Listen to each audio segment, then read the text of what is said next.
അതെ, ഇനി നമ്മൾ തയ്യാറാക്കാൻ പോകുന്നത് ഒരു കിടിലൻ ടേസ്റ്റി ആയിട്ടുള്ള രസമാണ്, ലെമൺ രസം. ഈ ബിരിയാണിക്ക് സുലൈമാനി ഉള്ളതുപോലെ തന്നെ സദ്യക്ക് രസം നിർബന്ധമാണ്. സദ്യ കഴിച്ചു കഴിഞ്ഞിട്ടുള്ള ഡൈജഷൻ നന്നായിട്ട് നടക്കാനും ഗ്യാസ് ഒക്കെ ഇല്ലാതാകാനും വേണ്ടിയിട്ടാണ് നമ്മൾ സദ്യയിൽ രസം ഉൾപ്പെടുത്തുന്നത്. ആദ്യം തന്നെ രസത്തിന് കൂട്ട് തയ്യാറാക്കാം. ഒരു ജാറിൽ വെളുത്തുള്ളി, മല്ലി, ചെറിയ ജീരകം എന്നിവ ഇട്ടിട്ട് ഒന്ന് അടിച്ചെടുക്കുക. നന്നായിട്ടൊന്നും അരയണ്ട, ജസ്റ്റ് ഒന്ന് ക്രഷ് ചെയ്തെടുക്കാം. അപ്പൊ രസത്തിന്റെ കൂട്ട് തയ്യാറായി. ഇനി ചട്ടി എടുക്കുക, വെളിച്ചെണ്ണ ഒഴിക്കുക, കഷ്ണങ്ങളായിട്ട് അരിഞ്ഞ തക്കാളി ഇട്ട് കൊടുക്കുക.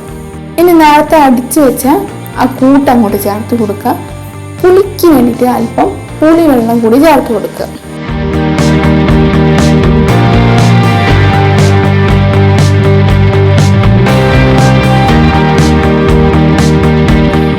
പിന്നെ നമ്മുടെ മെയിൻ ഇൻഗ്രീഡിയൻ്റായ ലെമണും കൂടി പൊന്തി കളഞ്ഞിട്ട് വേണം ഇടുക. വേണമെങ്കിൽ അതിൻ്റെ കുരും കൂടി എടുക്കാം. എരിവിന് കുറച്ച് പച്ചമുളകും കൂടി ചേർത്ത് കൊടുക്കുക. കുറച്ച് മഞ്ഞൾപ്പൊടി, കുറച്ച് മുളകുപൊടിയും കൂടി ചേർക്കാം. ആവശ്യത്തിൽ മല്ലിയിലയും കൂടി ചേർത്ത്. ഇനി നമ്മൾ ഉപ്പ് ഇട്ടിട്ടില്ല, അതുകൊണ്ട് ഉപ്പും കൂടി ഇട്ട് കൊടുക്കാം. നന്നായിട്ട് തിളപ്പിക്കുക. ഇനി വേറെ ഇൻഗ്രീഡിയൻസ് ഒന്നുമില്ല.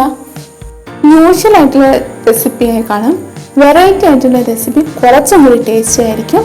എല്ലാവരും ട്രൈ ചെയ്യും. അപ്പം നിങ്ങൾ ആദ്യമായിട്ടാണ് ഈ ചാനൽ കാണുന്നതെങ്കിൽ വീഡിയോ ലൈക്ക് ചെയ്യണം, സബ്സ്ക്രൈബ് ചെയ്യണം. തിളച്ച് വരുന്ന സമയത്ത് നമ്മൾ ലെമൺ ഒന്ന് ഉടച്ചു കൊടുക്കാം. തിളച്ച് വരുന്ന സമയത്ത് വളരെ നല്ല സ്മെല്ലൊക്കെ ആയിരിക്കും. ഒരു നല്ലൊരു ഫ്ലേവർ ആയിട്ടുള്ള ഒരു സ്മെല്ലാണ് ഉണ്ടാവുക.